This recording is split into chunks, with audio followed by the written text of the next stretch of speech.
भारतीय नोटों की आखिर कहां होती है छपाई, कैसे होती है इन नोटों की छपाई जिन्हें पाने के लिए हर कोई दिन रात मेहनत में लगा रहता है। एक नोट छापने में सरकार का कितना खर्च आता है, भारतीय नोट छापने में इस्तेमाल होने वाला कागज और स्याही आखिर कहां से आती है, क्यों सरकार अनलिमिटेड नोट छापकर सभी को अमीर नहीं बना सकती। इस तरह के बहुत से सवाल आपके मन में कभी न कभी तो आए ही होंगे। आज के इस वीडियो में हम आपको इन सभी सवालों का जवाब देने वाले हैं और आपको विस्तार से बताएंगे कि आखिर भारतीय नोट कहां और कैसे छापे जाते हैं, और साथ ही ये भी बताएंगे कि आखिर ये कौन तय करता है कि कितनी मात्रा में नोट छापे जाने हैं, और सरकार पुराने कटे फटे नोटों का आखिर करते क्या है। सबसे पहले तो आपको बता दें कि आप और हम जो नोट इस्तेमाल करते हैं वो कीमत उस नोट की नहीं होती, बल्कि उसकी एक्सचेंज वैल्यू नोट पर लिखी होती है। हर नोट पर एक लाइन लिखी होती है कि मैं धारक को फला रुपए अदा करने का वचन देता हूँ, और इसी लाइन से नोट की एक्सचेंज वैल्यू निर्धारित की जाती है। भारत में नोट छापने का काम भारत सरकार और RBI मिलकर करते हैं। SPMCIL नाम की कंपनी केंद्र सरकार के अधीन है जो नोट छापने का काम करती है,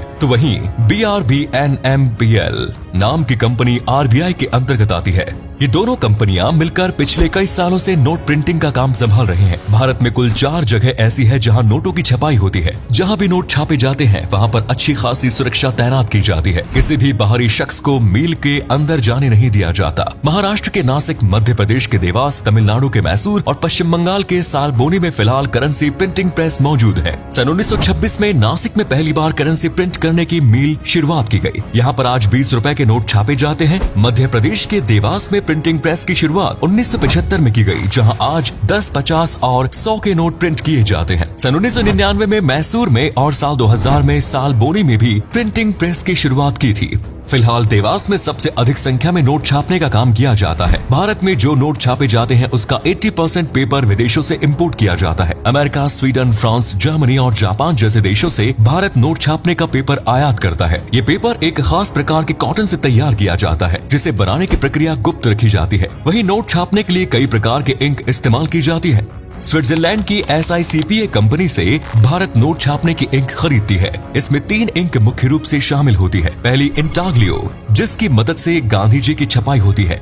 दूसरी है फ्लोरोसेंट इंक, जिससे नोट नंबर और यूनिक कोड छापा जाता है। और तीसरी इंक होती है ऑप्टिकल वेरिएबल इंक, जिससे नोट में सिक्योरिटी फीचर्स ऐड किए जाते हैं और सुनिश्चित किया जाता है कि कोई भी व्यक्ति आसानी से डुप्लीकेट नोट की छपाई ना कर सके। कागज और स्याही का आयात करने के बाद इन्हें अलग अलग प्रिंटिंग प्रेस में भेजा जाता है, जहां नोटों की छपाई की जाती है। साल 2017-18 की रिपोर्ट के मुताबिक भारत सरकार ने 493 करोड़ रुपए का कागज और 143 करोड़ रुपए की स्याही विदेशों से आयात की थी। एक साल में नोट छापने के लिए सरकार को 4 से 4,500 हजार करोड़ रुपयों का खर्च आता है। ये आंकड़ा नोटबंदी के बाद का है, यानी नए नोट छापने में भारत को इतना खर्च आता है। पुराने नोटों की छपाई में सरकार को ज्यादा रकम खर्च करनी पड़ती थी। साल 2016-17 के दौरान भारत सरकार ने औसतन 8,000 करोड़ रुपए के नोट प्रिंट किए।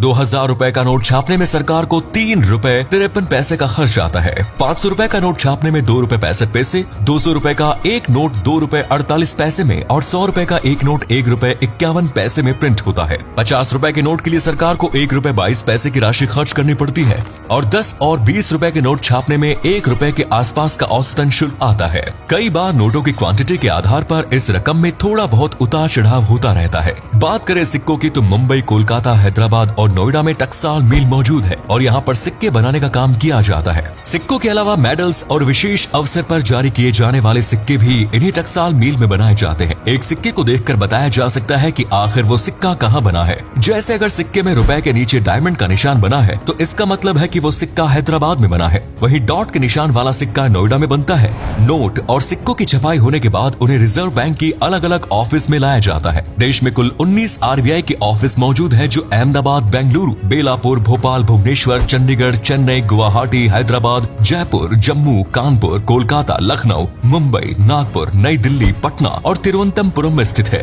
कई बार नोट खराब हो जाते हैं, कट फट जाते हैं। ऐसे नोट जो बैंक में आते हैं या RBI तक पहुंचते हैं, उन नोटों को नष्ट करके उनकी जगह नए नोट प्रिंट किए जाते हैं। पहले पुराने नोटों को जला दिया जाता था, लेकिन अब पर्यावरण संरक्षण को ध्यान में रखते हुए नोटों को जलाने के बजाय उन्हें रिसाइकिल किया जाता है और एक ईंट का आकार दे दिया जाता है, जिसका इस्तेमाल कई जगह पर किया जा सकता है। रिजर्व बैंक ने अपना पहला नोट साल 1938 में छापा। आरबीआई ने 5 रुपए का नोट सबसे पहले प्रिंट किया था। हालांकि इससे पहले भी भारत में नोट प्रिंट होते थे, लेकिन वे नोट आरबीआई द्वारा नहीं बल्कि ब्रिटिश इंडिया गवर्नमेंट द्वारा प्रिंट किए जाते थे। नोट छापने की दिशा में सरकार आत्मनिर्भर बनने की दिशा में कई फैसले ले रही है। मध्य प्रदेश में होशंगाबाद में वो कागज तैयार किया जा रहा है जिससे नोट बनाए जाते हैं। मील के अंदर कागज कैसे बनता है, इसके बारे में बहुत अधिक जानकारी मौजूद नहीं है।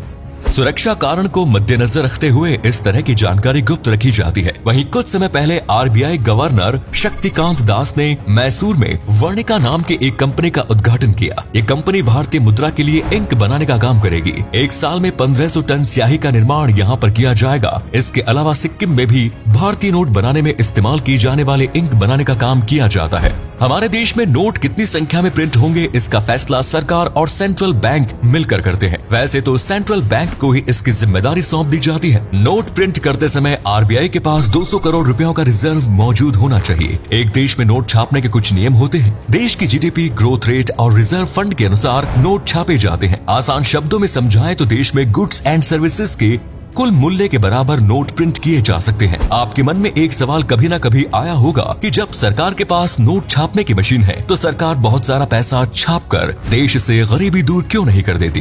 क्यों सभी लोगों को सरकार रातों रात मालामाल नहीं बना देती? अगर सरकार ने ऐसा किया तो देश में महंगाई आसमान छूने लगेगी, भारतीय करेंसी का डिवैल्यूएशन हो जाएगा, इन्फ्लेशन रेट सारे रिकॉर्ड तोड़ देगा। इतिहास में कई देश ऐसा गलती कर चुके हैं। दूसरे विश्व युद्ध के बाद जर्मनी ने यह गलती की थी और उसके बाद देश में महंगाई रिकॉर्ड स्तर पर पहुंच गई। वेनेजुएला और जिम्बाब्वे की अर्थव्यवस्था भी गलत आर्थिक नीतियों के कारण ही बर्बाद हुई। जिम्बाब्वे की करेंसी की वैल्यू इतनी कम हो गई थी कि $1 की कीमत 25 मिलियन जिम्बाब्वे की मुद्रा के बराबर पहुंच गई। इसलिए सरकार कभी भी जरूरत से अधिक पैसा नहीं छाप सकती, बल्कि धीरे धीरे सरकार नोटों की छपाई कम करने का प्रयास कर रही है और अधिक से अधिक डिजिटल पेमेंट को बढ़ावा दे रही है। इससे देश में करप्शन में कमी आएगी और पारदर्शिता में भी इजाफा होगा। तो दोस्तों, उम्मीद है वीडियो पसंद आया होगा। अगर आया तो लाइक कीजिए, शेयर कीजिए, कमेंट्स कीजिए।